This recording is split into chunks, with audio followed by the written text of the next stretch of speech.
Om Ajnanatimirandasya Jnananjana Shalakaya Chakshurunmilitam Dhena Tasmai Shri Gurave Namah. Chapter 2. Remembrance of Lord Krishna. Narayanam Namaskritya Naram Chaiva Narottamam Devim Sarasatim Vyasam Tato Jayam Udiraye. Remembrance of Lord Krishna.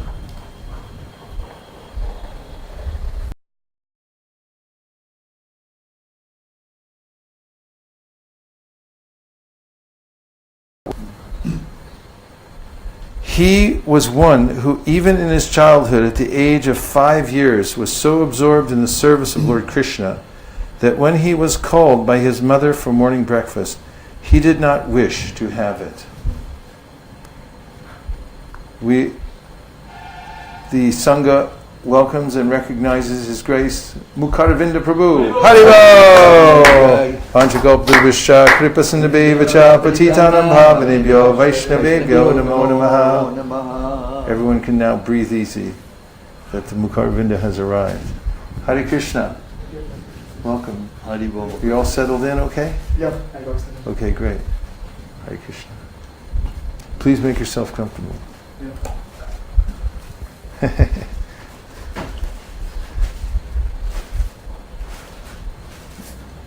From his very birth, Uddhava was a natural devotee of Lord Krishna, or a Nitya Siddha, a liberated soul.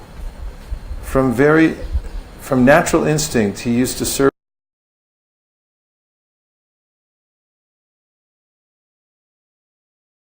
These are the signs of an eternally liberated soul.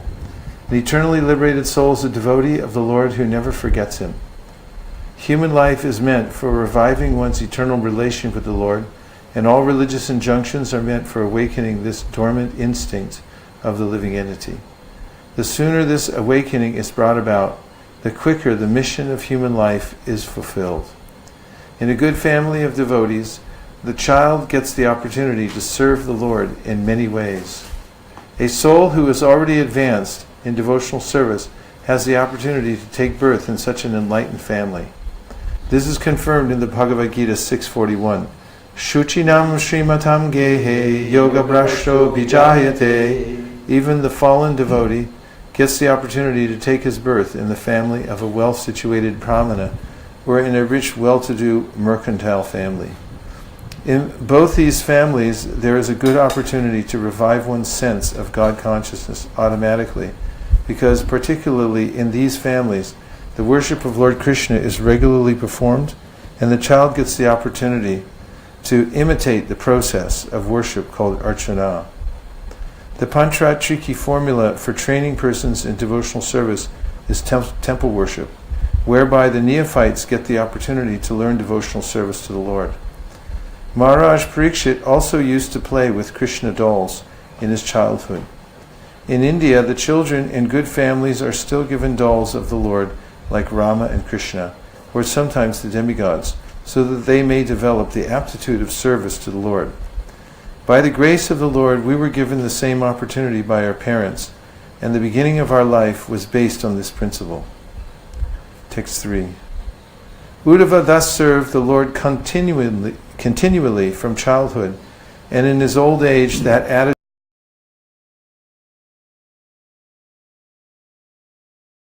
service, there is no feeling of fatigue, because it is spiritual service and is not on the bodily plane. Service on the bodily plane dwindles as the body grows older, but the spirit is never old, and therefore on the spiritual plane the service is never tiresome. Uddhava undoubtedly became old, but that does not mean that his spirit became old.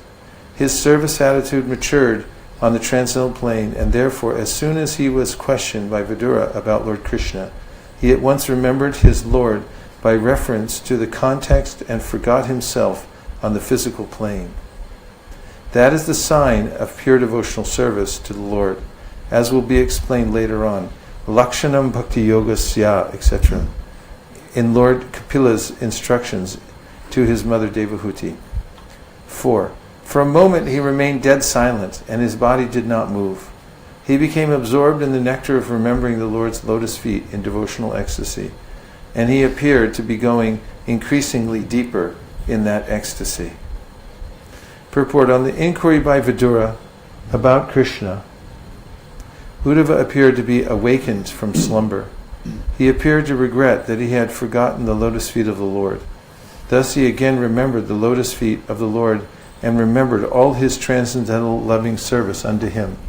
And by so doing he felt the same ecstasy that he used to feel in the presence of the Lord. Because the Lord is absolute, there is no difference between his remembrance and his personal presence. Thus Uddhava remained completely silent for a moment, but then he appeared to be going deeper and deeper into ecstasy. Feelings of ecstasy are displayed by highly advanced devotees of the Lord. There are 8 kinds of transcendental changes in the body: tears, shivering of the body, perspiration, restlessness, throbbing, choking of the throat, etc. And all were manifested by Uddhava in the presence of Vidura.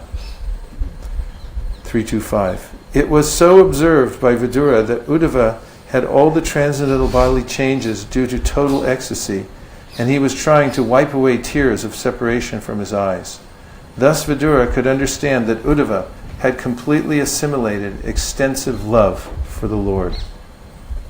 Purport: the symptoms of the highest order of devotional life were observed by Vidura, an experienced devotee of the Lord, and he confirmed Uddhava's perfectional stage of love of Godhead. Ecstatic bodily changes are manifested from the spiritual plane and are not artificial expressions developed by practice. There are 3 different stages of development in devotional service. The first stage is that of following the regulative principles prescribed in the codes of devotional service. The second stage is that of assimilation and realization of the steady condition of devotional service. And the last stage is that of ecstasy symptomized by transcendental bodily expression. I'm going to read that again. There are 3 different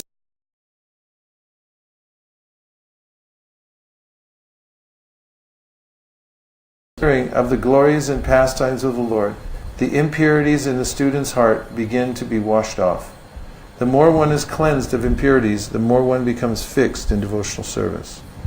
Gradually, the activities take the forms of steadiness, firm faith, taste, realization, and assimilation, one after another.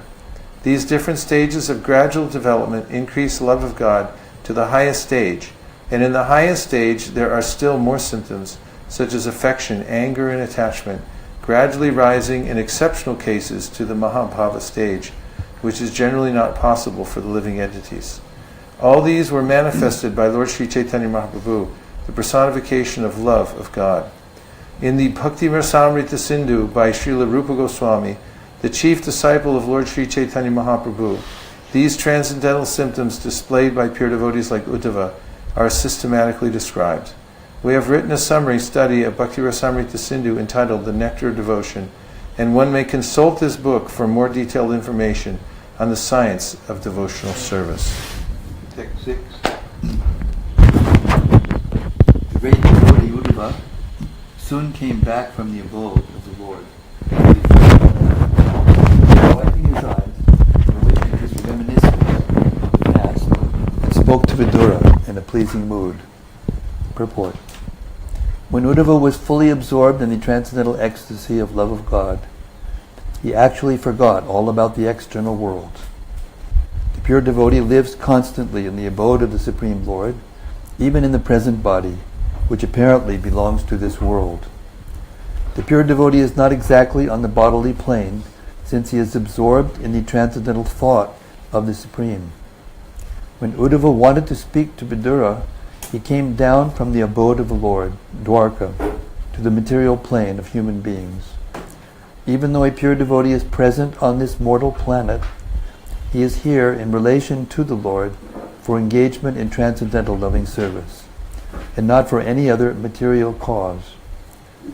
A living entity can live either on the material plane or in the transcendental abode of the Lord, in accordance with his existential condition. The conditional changes of the living entity are explained in the Chaitanya Charitamrita in the instructions given by Srila Rupa Goswami by Lord Sri Chaitanya Mahaprabhu.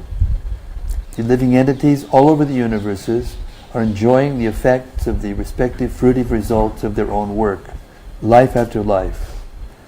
Out of all of them, some may be influenced by the association of pure devotees and thus get the chance to execute devotional service by attainment of taste. This taste is the seed of devotional service, and one who is fortunate enough to have received such a seed is advised to sow it in the core of his heart. As one cultivates a seed by pouring water to fructify it, the seed of devotional service sown in the heart of the devotee may be cultured by pouring water in the form of hearing and chanting of the holy name and pastimes of the Lord. The creeper of devotional service, so nourished, gradually grows, and the devotee, acting as a gardener, goes on pouring the water of constant hearing and chanting. The creeper of devotional service gradually grows so high that it passes through the entire material universe and enters into the spiritual sky, growing still higher and higher until it reaches the planet Goloka Vrindavan. The devotee gardener is in touch with the abode of the Lord even from the material plane, by dint of performing devotional service to the Lord simply by hearing and chanting. As a creeper takes shelter of another, stronger tree, similarly the creeper of devotional service, nourished by the devotee, takes shelter of the lotus feet of the Lord and thus becomes fixed. When the creeper is fixed, then the fruit of the creeper comes into existence, and the gardener who nourished it is able to enjoy this fruit of love, and his life becomes successful. That Uddhava attained this stage is evident from his dealings. He could simultaneously reach the supreme planet and still appear in this world. Text 7. Sri Uddhava said, "My dear Vidura, the sun of the world, Lord Krishna, has set, and our house has now been swallowed by the great snake of time. What can I say to you about our welfare?" Purport. The disappearance of Krishna's sun may be explained as follows, according to the commentary of Srila Vishwanath Chakravarti Thakur. Vidura was struck with great sorrow when he got the hint of the annihilation of the great Yadu dynasty, as well as of his own family, the Kuru dynasty. Uddhava could understand the grief of Vidura, and therefore he first of all wanted to sympathize with him by saying that after the sunset everyone is in darkness. Since the entire world was merged in the darkness of grief, neither Vidura nor Uddhava nor anyone else could be happy. Uddhava was as much aggrieved as Vidura, and there was nothing further to be said about their welfare. The comparison of Krishna to the sun is very appropriate. As soon as the sun sets, darkness automatically appears. But the darkness experienced by the common man does not affect the sun itself, either at the time of sunrise or of sunset. Lord Krishna's appearance and disappearance are exactly like that of the sun. He appears and disappears in innumerable universes, and as long as he is present in a particular universe, there is all transcendental light in that universe. But the universe from which he passes away is put into darkness. His pastimes, however, are everlasting. The Lord is always present in some universe, just as the sun is present in either the eastern or the western hemisphere. The sun is always present either in India or in America. But when the sun is present in India, the American land is in darkness. And when the sun is present in America, the Indian hemisphere is in darkness. As the sun appears in the morning and gradually rises to the meridian, and then again sets in one hemisphere, while simultaneously rising in the other, so Lord Krishna's disappearance in one universe and the beginning of his different pastimes in another take place simultaneously. As soon as one pastime is finished here, it is manifested in another universe. And thus his Nitya Lila, or eternal pastimes, are going on without ending. As the sunrise takes place once in 24 hours, similarly the pastimes of Lord Krishna take place in a universe once in a daytime of Brahma, the account of which is given in the Bhagavad Gita as 8,300,000,000 solar years. But wherever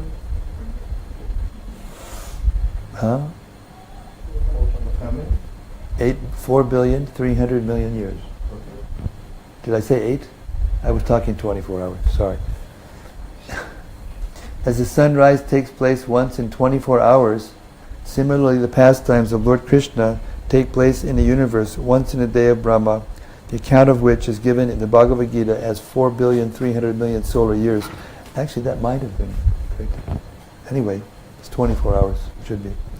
But wherever the Lord is present, all his different pastimes, as described in the revealed scriptures, take place at regular intervals.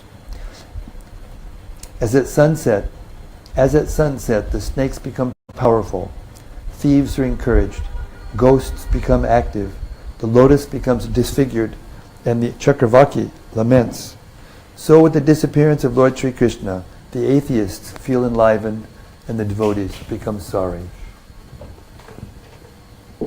Text 8.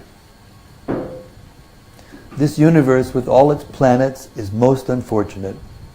And even more unfortunate are the members of the Yadu dynasty, because they could not identify Lord Hari as the personality of Godhead, any more than the fish could identify the moon. Purport. Uddhava lamented for the unfortunate persons of the world who could not recognize Lord Sri Krishna in spite of seeing all his transcendental godly qualities.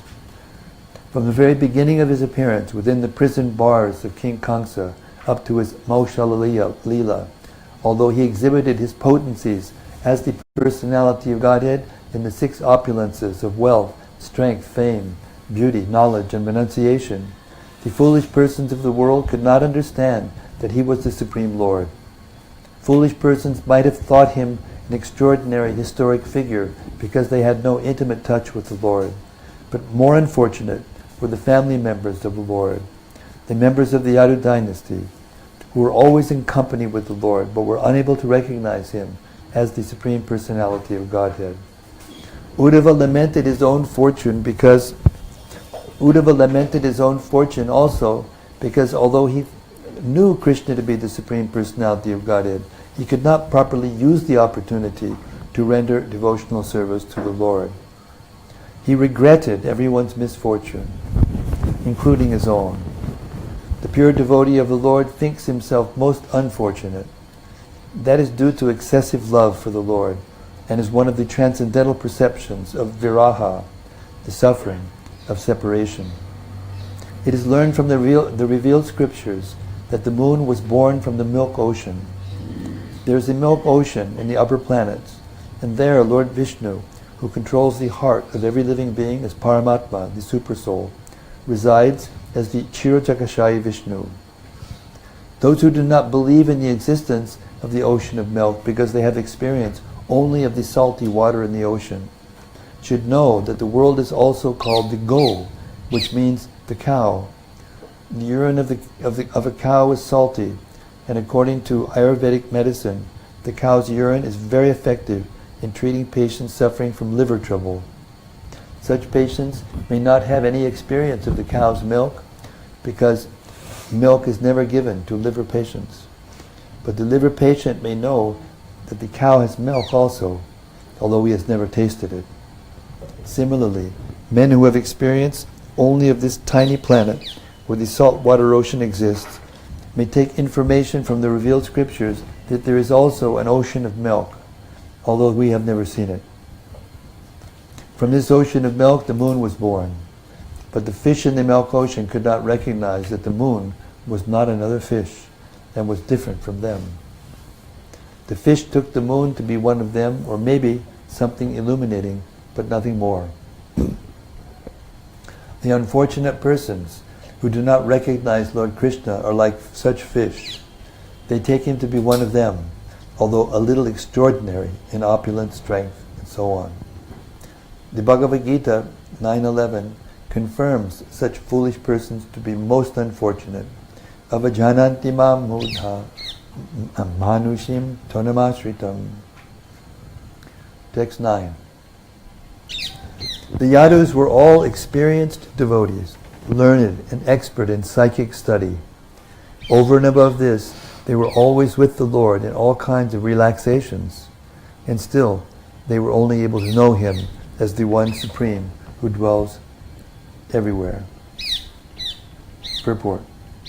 In the Vedas it is said that the Supreme Lord of the Paramatma cannot be understood simply by the strength of one's erudition or power of mental speculation.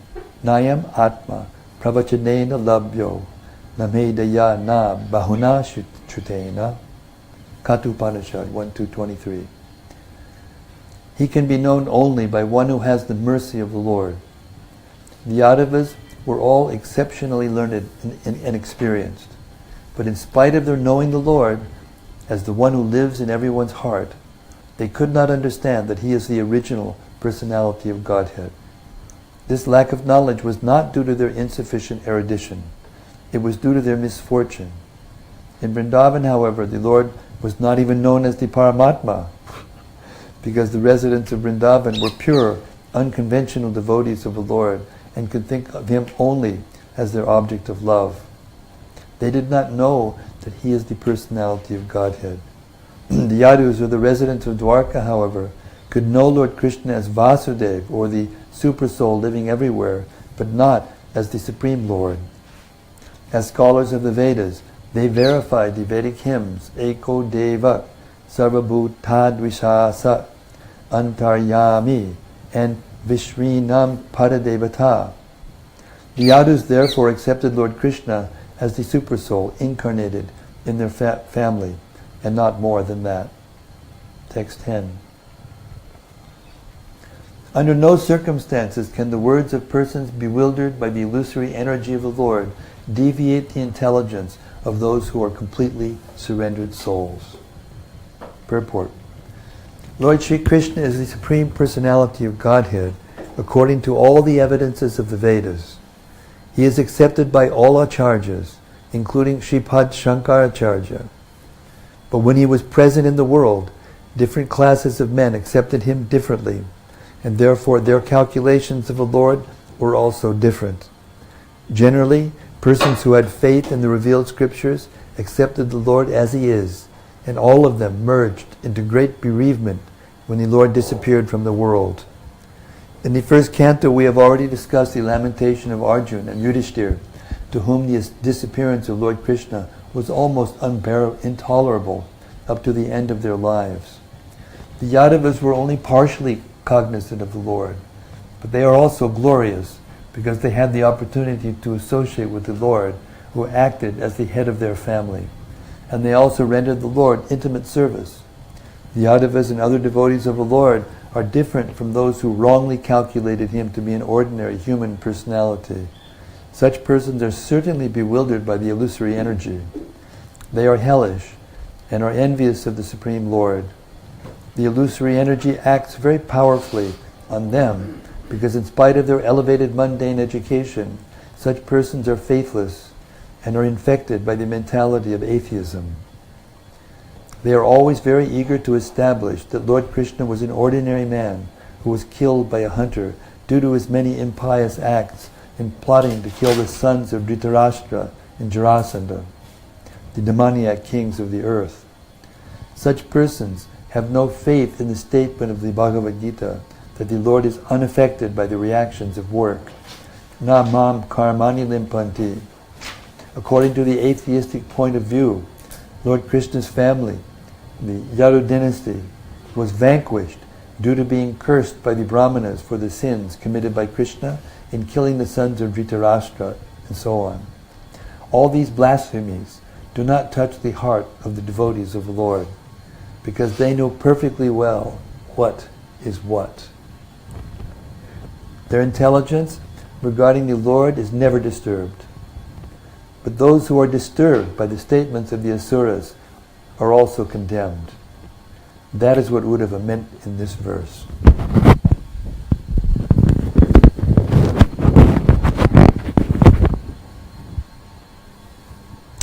Lord Sri Krishna, who is manifested Lord Sri Krishna, who manifested his eternal form before the vision of all on the earth, performed his disappearance by removing his form from the sight of those who are unable to see him as he is, due to not executing required penance.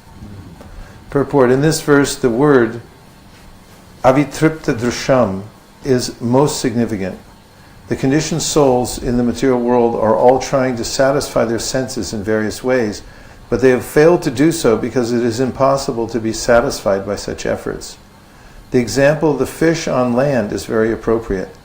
If one takes a fish from the water and puts it on the land, it cannot be made happy by any amount of offered pleasure. The spirit soul can be happy only in the association of the Supreme Living Being, the Personality of Godhead, and nowhere else. The Lord, by his unlimited causeless mercy, has innumerable Vaikuntha planets in the Brahmajyoti sphere of the spiritual world, and in that transcendental world there is an unlimited arrangement for the unlimited pleasure of the living entities. The Lord himself comes to display his transcendental pastimes, typically represented at Vrindavan, Mathura, and Dwarka. He appears just to attract the conditioned souls back to Godhead, back home to the eternal world. But for want of sufficient piety, the onlookers are not attracted by such pastimes of the Lord.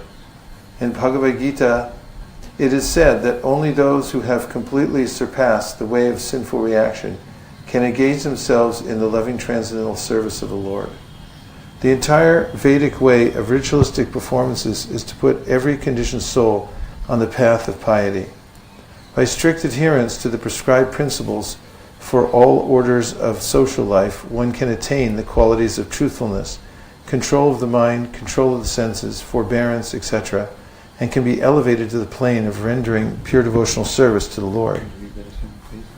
By strict adherence to the prescribed principles for all orders of social life, one can attain the qualities of truthfulness, control of the mind, control of the senses, forbearance, etc., and can be elevated to the plane of rendering pure devotional service to the Lord.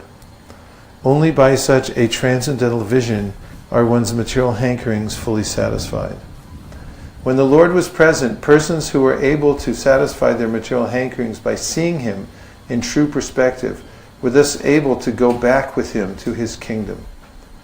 But those persons who are unable to see the Lord as he is remained attached to material hankerings and were not able to go back home, back to Godhead. When the Lord passed beyond the vision of all, he did so in his original eternal form, as stated in this verse. The Lord left in his own body. He did not leave his body, as is generally misunderstood by the conditioned souls. This statement defeats the false propaganda of the faithless non-devotees that the Lord passed away like an ordinary conditioned soul. The Lord appeared in order to release the world from the undue burden of the non-believing asuras, and after doing this, he disappeared from the world's eyes. Just take a moment for any reflections.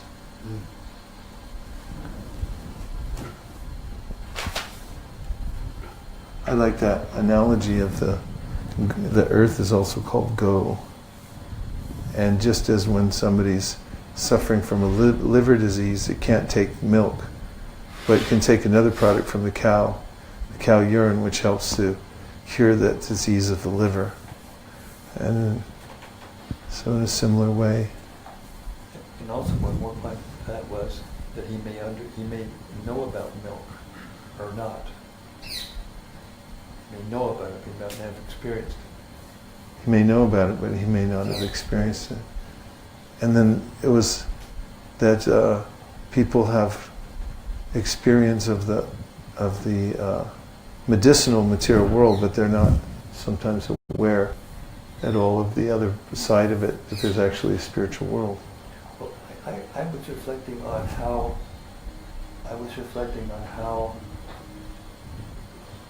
Prabhupada was linking viraha, feelings of viraha, separation, in terms of the degree of intimacy of the devotees and their lack of understanding that he was the Supreme Personality of Godhead. In other words, the Vaikunthawalas, they understand Krishna as, the expansion of the super soul, or something of that order, on that order. And Dwarka also is mixed. So they understood that Krishna was, God, but not the supreme God. And therefore their separation was not as intense as the Brajavasis, who had loving relationships with him, but didn't understand at all that he was the Lord or any other feature of the Lord. So that exacerbates or increases the extremity of feelings of separation. Naga? I like that. They couldn't identify Lord Hari as a personality God any more than the fish can identify the moon. He's saying they couldn't identify Lord Hari, the Supreme Personality of Godhead, any more than a fish could identify the moon. Yes? So I have a question. So when they say in 329, He has a question from 329. so when the purport says the Yadavas were all exceptionally learned and experienced. The Yadavas were all exceptionally learned and experienced. But in spite of their knowing the Lord, But in spite of their knowing the Lord, as the one who lives in everyone's heart, as the one who lives in everyone's heart, they could not understand that He is the original Supreme Personality of God. they could not understand that He was the original Supreme Personality of Godhead. And it was due to their misfortune. It was due to their misfortune. But I thought like the Yadavas were like so intimate, like associates. He thought that the Yadavas were like so intimate associates of the Lord. How could they be unfortunate? I just heard a series that Gopi Paranadhana Prabhu did about Uddhava, and he was talking about this section, and many of the statements relate to the feelings of the devotees in separation, and also many of Uddhava's statements also are a little distorted due to his bhava. So,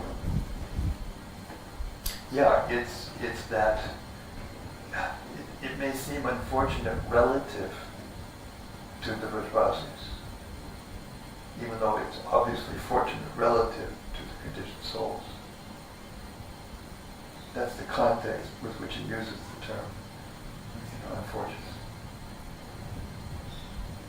Because Uddhav also says, Uddhavji also says that he was unfortunate that he was because Uddhava is also saying he's unfortunate that he was not able to do devotional service in Krishna's. because he was only able to do devotional service. Like he was not able to. He was not able to do devotional. That's his bhav. Yeah, and that was mentioned there also. That devotees, one of the symptoms, and Chaitanya Mahaprabhu catalogs this when he's teaching Sanatana Goswami about the 9 symptoms of bhava. One of them has to do with the devotee thinking himself less and less qualified, even though he's becoming more and more qualified. You had another point? Anyone else? Yes, Mukharavind.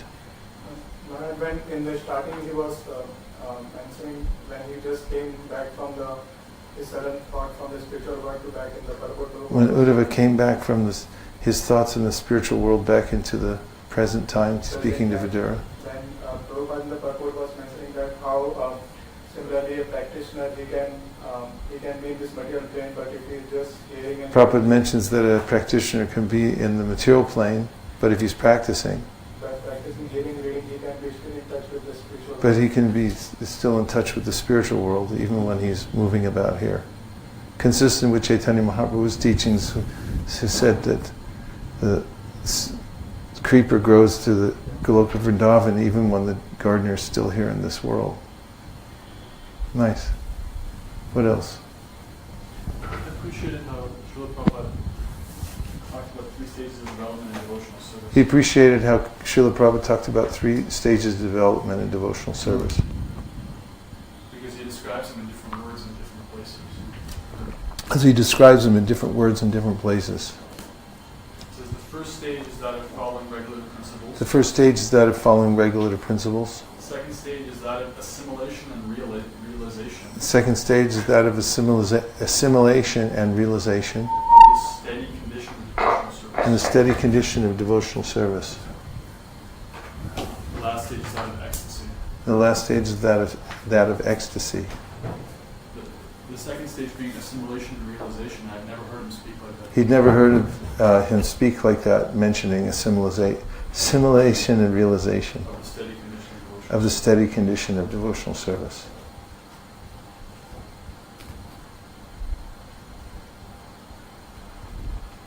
Anything else? Somebody said online, the example of Someone online has said the example of the fish on land. on land. Who was that? Deepti Singh. Oh, Deepti Singh, Hare Krishna. Yes, the fish on land. If you think about it, it's a pretty stark existence for a fish to be on land. He can't get any pleasure, even if you give him all, even if you give him everything you can to give fish pleasure on land.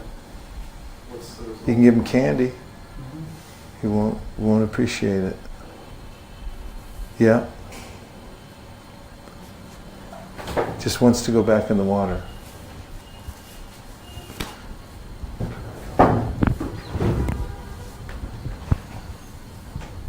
Okay. The Lord appeared. This is text 3.2.12. The Lord appeared in the mortal world by his internal potency, Yogamaya. He came in his eternal form, which is just suitable for his pastimes. These pastimes were wonderful for everyone, even for those proud of their own opulence, including the Lord himself, in his form as the Lord of Vaikuntha. Thus his, Sri Krishna's transcendental body, is the ornament of all ornaments. Bhushana Bhushananam. Param Param Bhushana Bhushanangam.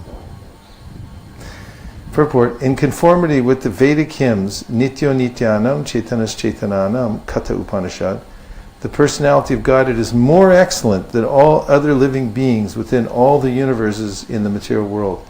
He is the chief of all living entities. No one can surpass him or be equal with him in wealth, strength, fame, beauty, knowledge, or renunciation. When Lord Krishna was within this universe, he seemed to be a human being because he appeared in a manner just suitable for his pastimes in the mortal world. He did not appear in human society in his Vaikuntha feature with 4 hands, because that would not have been suitable for his pastimes. But in spite of his appearing as a human being, no one was or is equal to him in any respect in any of the 6 different opulences. Everyone is more or less proud of his opulence in this world, but when Lord Krishna was in human society, he excelled all his contemporaries within the universe. When the Lord's pastimes are visible to the human eye, they are called prakat, and when they are not visible, they are called aprakata. In fact, the Lord's pastimes never stop, just as the sun never leaves the sky. The sun is always in its orbit in the sky, but it is sometimes visible and sometimes invisible to our limited vision. Similarly, the pastimes of the Lord are always current in one universe or another. And when Lord Krishna disappeared from the transcendental abode of Dwarka, it was simply a disappearance from the eyes of the people there. It should not be misunderstood that his transcendental body, which is just suitable for the pastimes in the mortal world, is in any way inferior to his different expansions in the Vaikuntha Lokas. His body manifested in the material world in transcendental par excellence, in the sense that his pastimes in the mortal world excel his mercy displayed in the Vaikuntha Lokas. In the Vaikuntha Lokas, the Lord is merciful toward the liberated or Nitya Mukta living entities. But in his pastimes in the mortal world, he is merciful even to the fallen souls who are Nitya Baddha, or conditioned forever. The 6 excellent opulences which he displayed in the mortal world by the agency of his internal potency, Yogamaya, are rare even in the Vaikuntha Lokas. All his pastimes were manifested not by the material energy, but by his spiritual energy. The excellence of his Rasa Leela at Vrindavan and his householder life with 16,000 wives is wonderful even for Narayan in Vaikuntha, and is certainly so for other living entities within this mortal world. His pastimes are wonderful even for other incarnations of the Lord, such as Sri Rama, Nrsimha, and Varaha. His opulence was so super excellent that his pastimes were adored even by the Lord of Vaikuntha, who is not different from Lord Krishna himself. Text 13. All the demigods from the upper, lower, and middle universal planetary systems assembled at the altar of the Rajasuya sacrifice performed by Maharaj Yudhishthira. After seeing the beautiful bodily features of Lord Krishna, they all contemplated that he was the ultimate dexterous creation of Brahma, the creator of human beings. Purport. Yeah, Dharma something about that. Where is it? Kaushalam. Oh, Kaushalam. Dexterity. There was nothing comparable to the bodily features of Lord Krishna when he was present in this world. The most beautiful object in the material world may be compared to the blue lotus flower or the full moon in the sky, but even the lotus flower and the moon were defeated by the beauty of the bodily features of Lord Krishna, and this was certified by the demigods, the most beautiful living creatures in the universe. The demigods thought that Lord Krishna, like themselves, was also created by Lord Brahma, but in fact Brahma was created by Lord Krishna. It was not within the power of Brahma to create the transcendental beauty of the Supreme Lord. No one is the creator of Krishna, rather he is the creator of everyone. As he says in Bhagavad Gita 10.8, Aham sarvasya prabhavo matak sarvam pravartate. Text number 14. The damsels of Raj, after pastimes of laughter, humor, and exchanges of glances, were anguished when Krishna left them. They used to follow him with their eyes, and thus they sat down with stunned intelligence and could not finish their household duties. Purport. In his boyhood at Vrindavan, Lord Krishna was notorious as a teasing friend and transcendental love to all the girls his age. His love for them was so intense that there is no comparison to that ecstasy, and the damsels of Raj were so much attached to him that their affection excelled that of the great demigods like Brahma and Shiva. Lord Krishna finally admitted his defeat before the transcendental affection of the gopis and declared that he was unable to repay them for their unalloyed affection. Although the gopis were seemingly anguished by the Lord's teasing behavior, when Krishna would leave them, they could not tolerate the separation and used to follow him with their eyes and minds. They were so stunned by the situation that they could not finish their household duties. No one could excel him, even in the dealing of love exchange between boys and girls. It is said in the revealed scriptures that Lord Krishna personally never goes beyond the boundary of Vrindavan. He remains there eternally because of the transcendental love of the inhabitants. Thus, even though he is not visible at present, he is not away from Vrindavan for a moment. Text 15. The personality of Godhead, the all-compassionate controller of both the spiritual and material creations, is unborn, but when there is friction between his peaceful devotees and persons who are in the material modes of nature, he takes birth just like fire, accompanied by the Mahat Tattva. Purport. The devotees of the Lord are by nature peaceful because they have no material hankering. A liberated soul has no hankering, and therefore he has no lamentation. One who wants to possess also laments when he loses his possession. Devotees have no hankerings for material possessions and no hankerings for spiritual salvation. They are situated in the transcendental loving service of the Lord as a matter of duty, and they do not mind where they are or how they have to act. Karmis, Gyanis, and Yogis all hanker to possess some material or spiritual assets. Karmis want material possessions, Gyanis and Yogis want spiritual possessions, but devotees do not want any material or spiritual assets. They want only to serve the Lord anywhere in the material or spiritual worlds that the Lord desires, and the Lord is always specifically compassionate towards such devotees. The Karmis, Gyanis, and Yogis have their particular mentalities in the modes of nature, and therefore they are called Itara, or non-devotees. These Itaras, including even the Yogis, sometimes harass the devotees of the Lord. Durvasa Muni, a great yogi, harassed Maharaj Ambarish because the latter was a great devotee of the Lord. and the great Karmi and Gyani Hiranyakashipu even harassed his own Vaishnava son, Prahlad Maharaj. There are many instances of such harassment of the peaceful devotees of the Lord by the Itaras. When such friction takes place, the Lord, out of his great compassion toward his pure devotees, appears in person, accompanied by his plenary portions controlling the Mahatattva. The Lord is everywhere in both the material and spiritual domains, and he appears for the sake of his devotees when there is friction between his devotee and the non-devotee.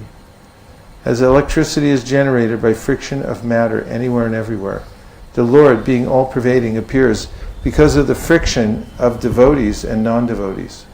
When Lord Krishna appears on a mission, all his preliminary portions accompany him. When he appears as the son of Vasudeva, there were differences of opinion about his incarnation. Some said, he is the Supreme Personality of Godhead. Some said, he is an incarnation of Narayan. And others said, he is the incarnation of Shirdakshay Vishnu. But actually, he is the original Supreme Personality of Godhead, Krishnastu Bhagavan Swayam. And Narayan, the Purushas, and all other incarnations accompany him to function as different parts of his pastimes. Mahad Amsha Yukta indicates that he is accompanied by the Purushas who create the Mahatattva. It is confirmed in the Vedic hymns, Mahantam Vibhum Atmanam. Lord Krishna appeared just like electricity when there was friction between Kamsa and Vasudeva and Ugrasena. Vasudeva and Ugrasena were the Lord's devotees, and Kamsa, a representative of the Karmis and Gyanis, was a non-devotee. Krishna, as he is compared to the sun.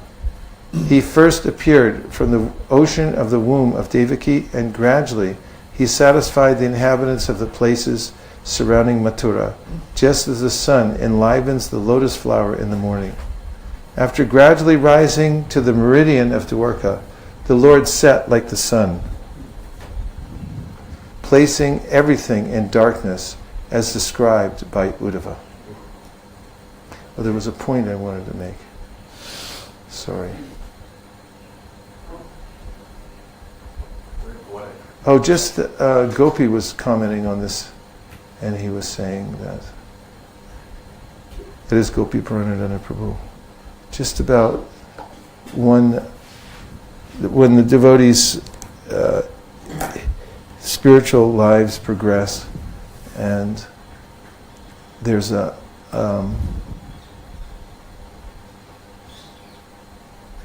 natural way in which they are awakened to their original relationship with Krishna.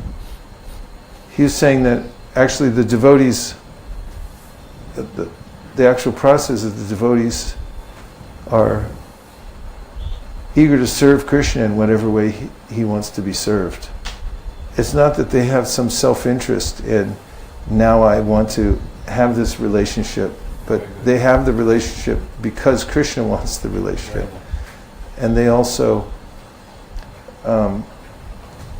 do it because it's the best service. He pointed out also that devotees like Uddhava, for instance, Uddhava is especially associated with Krishna in Dwarka.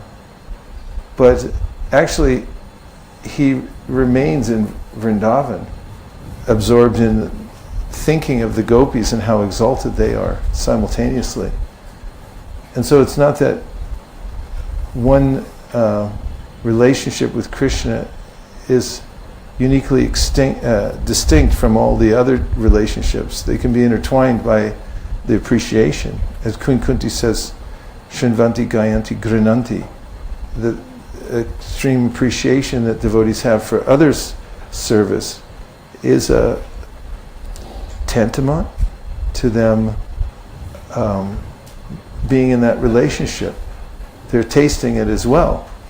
And so this bent that people sometimes get on, that let's now move into our rasa period, right? Now we have to immediately attain Raganuga Bhakti, and I want it now. Or Gopi was especially railing against those who would abandon their service, for instance, to the Sankirtan movement and run off, as he would say again and again, to Radhakund, to find somebody who would give them a shortcut. And he said that this is not a service attitude, it's a selfish mood. And from that position, one never comes to relish pure devotional service, because it's not about me getting what I want in my rasa, but it's about me wanting to serve Krishna in the best possible way, and that is the way in which Krishna wants to be served. In the first part, this point that you're bringing up was illustrated in a very poignant and wonderful way. It was after Narada had gone through all these different places to try to find the devotees who had received the most mercy from Krishna, the best devotees, kind of. And he went on and he found all these different... He eventually went to Dwarka. And Ugrasena, he approached Ugrasena.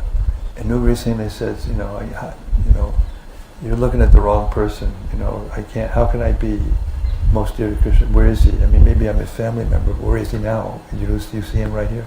You go to Uddhava's, because he's always with Uddhava. So we went there.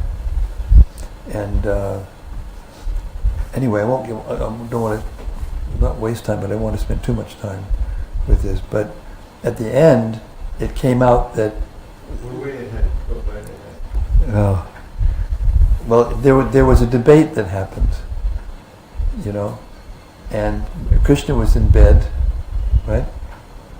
He was unusually in bed. After time, he usually got up, and he had the covers over his head, and he was like acting like a forlorn person, and even making sounds that they could hear from the veranda. They were out in the veranda wondering what was going on, So then there started a conversation, and because Narada showed up, he precipitated that conversation, and then they took sides, and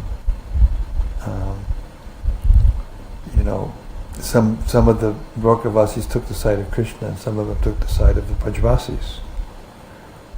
And the queens were saying, listen, at night he wakes up and he's talking about Radharani and the gopis. So what can I say about, our position, relationship with them? And then it went through a whole pastime, and then at the end, Krishna had Narada in for prasad. Before that, he got all of, especially Satyabhama, because Satyabhama was really feisty, and she didn't want to, know some of the things that were being said. So Krishna asked, where's Satyabhama? Oh, bring her here. So then he talks to Satyabhama and the other queens that were there, how he married them because he was lonely for the gopis.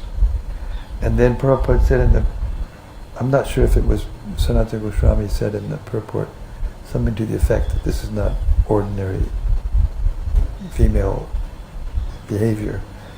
And then what happened then, which was the actual illustration of Maharaj's point, is that the queens who had just been told that we were being married just because, we're like reminded you of somebody else, they started to glorify the gopis. They were glorifying the gopis. They were saying, we've got this big position and we're with Krishna all the time, but we've got so many duties we get distracted by the kids and all the people that come to meet him, and we have to take care of everything, run the palace and all the servants, and how can we give all of our attention to Krishna? It's not possible. But the gopis, they gave up everything just for Krishna.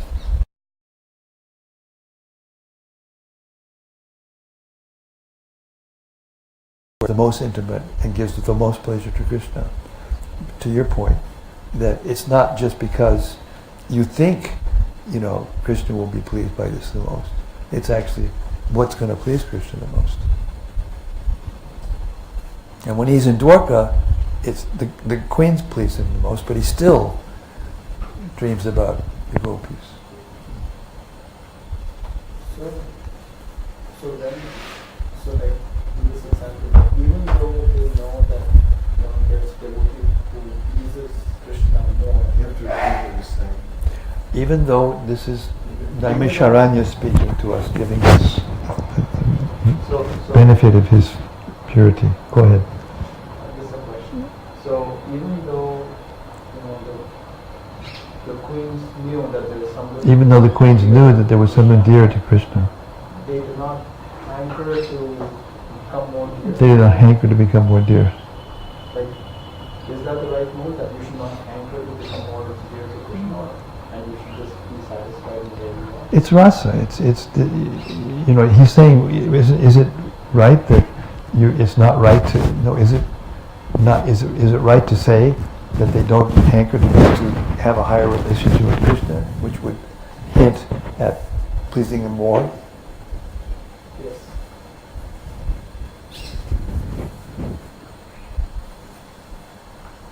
Well, it's simply explained that everyone feels that their position, whatever relationship they're in, is the best. And at the same time, they're able to appreciate the other devotees. That comes out in the Bhagavatamrita when Narada visits each devotee and they defer to the next devotee. But Sanatana Goswami points out that each one of the devotees thinks this is the best, their particular situation. So it's all the best. And there's also one, just like in an orchestra, everyone is harmonizing in order to come out with something that's beautiful for the pleasure of the audience. And so in the assembly of devotees, everyone has their own part and they're all meaningful. Just like in an orchestra, sometimes in percussion, someone just plays the triangle for one part, and there's a little trill. Yeah, one moment. Yeah. And you might say, like, that's nothing. But actually, it's part of the crescendo. It adds to the overall piece as a whole. And so all the devotees feel one in the sense that they're all serving Krishna together and supporting one another and appreciating. But even the gopis feel that the others are superior. Because when Narada comes to the gopis, they also don't consider themselves elite, but they consider that all the other devotees are Everyone, all other devotees, they even think all living beings, because there's a whole section at the end where they're praying, that the clouds are. We could be as good as devotees as the clouds because, or the deer because, or the plants, or the creepers, or whatever. But I was going to make one more point about this section of Bhagavatamrita, and that is when it came right to Krishna. Krishna said to Narada, "Don't you understand that every single person you met along the way was my greatest devotee, and each one of them can deliver a universe?" And then Narada understood. Simultaneous, one a difference.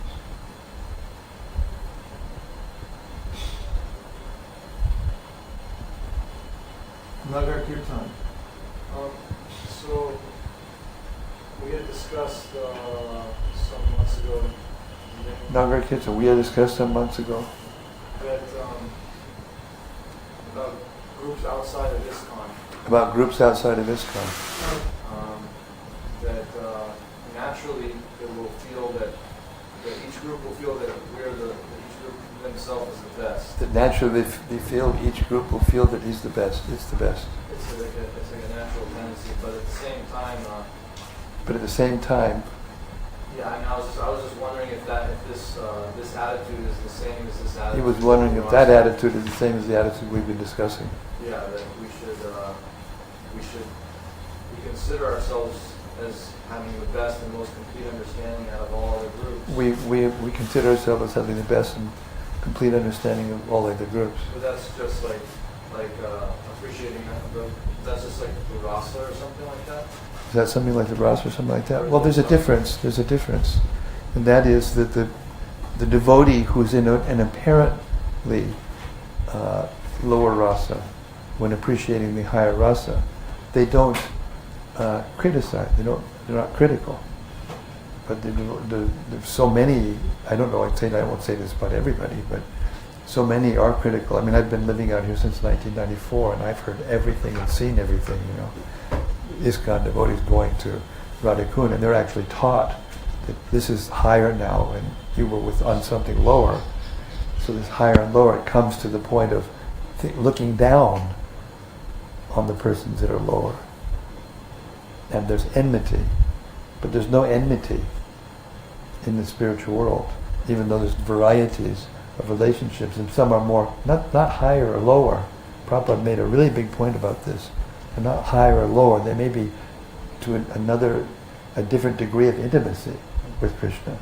I love the service that they render. But there's no enmity. Because all they want is Krishna's pleasure. It's just right to Vaisesika Prabhu's point. It's not selfish. So is it also true that no group is higher or lower than another group? On the spiritual plane, yeah. Krishna loves his cows as much as he loves the gopis. I'm referring to different Gaudiya Vaishnava groups. Or different Vaishnava groups.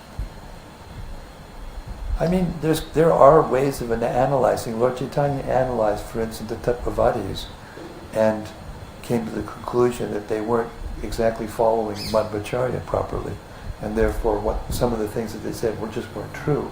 And he would correct that, but he was correcting the lack of truth, not personally you're this because you're with this and we're this because we're with that.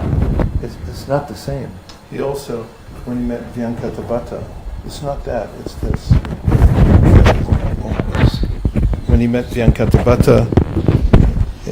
part of the Sri Sampradaya, when he was in South India, in Sri Rangam, although it was done in a very good-humored way, Sri Chaitanya Mahaprabhu pointed out that the goddess of fortune tried to get into the rasa dance and wasn't able to. And he quoted Nayam Sukapu Bhagavan Dehinam Gopikasata, famous verse that he quoted several times, which indicates that there's no higher method of devotional service than that of the pure devotees who are spontaneous. And so you could say he was appreciating, and they sat together and appreciated Krishna, worshipped Krishna, but Chaitanya Mahaprabhu did point out that the process that he was teaching was better. I mean, that's what preaching is. And why would somebody be in one group and not another? Basically, because you see it has better qualities, unless it has better prasadam or something. But that's why we do things. So I think that when devotees came to India for the first time, and they encountered many different spiritual teachers. Mostly they met people who had spiritual teachers or were confused about the variety of spiritual teachers, and they would approach the devotees and say, what do you think of Swami such and such, or this group or that group? Prabhupada instructed them that don't say anything about Swami such and such or this or that group, just ask them what is his philosophy. And when presented with the philosophy, then make comparisons on that level, and not ad hominem level or thinking in general categories, but be very specific about what are you talking about. Define it for me, and let's talk about it. Sometimes when I get that question, I point out. Which question? The question is, well, if the gopis are the highest, for instance, just as an example, then shouldn't we all hanker to be gopis, and shouldn't everyone ultimately come to that stage if this is an evolution of consciousness? That's the kind of doubt or the question. So then I ask them a rhetorical question. So what would it be like if in the spiritual world, Goloka, it was just Krishna and gopis? There were no cows, there were no mother and father, there was no over on hill. There was no right. Do you think Krishna will be pleased with that? Do you think that? So I mean, it's kind of a common sense, logic, but it's true. So all of those personalities' service to assist Radha and Krishna in their pastime is giving them more pleasure than Radha and Krishna get when they're together. That's the key. That's the key to understanding this secret of devotional service. That if you serve farther away and you're thinking, I'm superior because I'm getting closer, but actually what's happening in the spiritual world is that if you get further away, you're tasting something more intense. I like what Mara said about non-enmity, about not having enmity. There's ways of appreciating your own group, because it's natural for living entities to group together. They just do it naturally. You look outside, you just see all the animals, they group together, the humans group together, and culturally and ideologically. And in the spiritual world, Prabhupada has told us that there are groups or ganas with like-minded devotees. And so it's not unnatural, and it's not also bad to be sectarian, because we're individuals. If we were all one homogeneously, then there would be an evil to the idea of sectarianism. But because we're individuals, and we can find other individuals that have like-mindedness, there's a way in which we can actually form groups. But when those groups are formed, there's also, when there's no enmity, there's also an appreciation of the variety of the other groups as well. And of course, everyone is free to, just as Chaitanya Mahaprabhu exhibited in his own teachings, compare the quality of various groups according to how they're following Shastra to a certain degree, and there are various standards that one must live up to in order to be considered higher or lower. Krishna Maharaj Krishna Maharaj was doing a parikrama. He does a lot of those. And they came to the Raghunath Das Goswami's. Did I interrupt? No. Hope not. They came to Raghunath Das Goswami's samadhi, right? And a couple of Babajis kind of jumped on him, because he was preaching to the, telling the story of it. And they kind of said, you are all, you don't have Diksha line, and Bhaktisiddhanta took initiation from the picture of his guru, therefore no Diksha is there, and all this. And then see, was very intelligent, Maharaj. He said, well, you believe in Lord Chaitanya, right? And they said, oh yes, we're all coming from Lord Chaitanya. He said, then when Lord Chaitanya says that the Krishna conscious movement should be spread all over the world, how do you reconcile this? I mean, where's the light, coming from what you're saying in your lifestyle? Where's the light that's spreading Lord Chaitanya's movement and love of God all around the world? Where's that? And they couldn't say anything. By that time in India, you know what happens when that happens? There's a whole crowd, they're all listening, And when he made that point, they all went, yay! And I don't remember what exactly he said they did, but they all took his side, and the others kind of got diminished. They got diminished. You have to be a little strong to do that.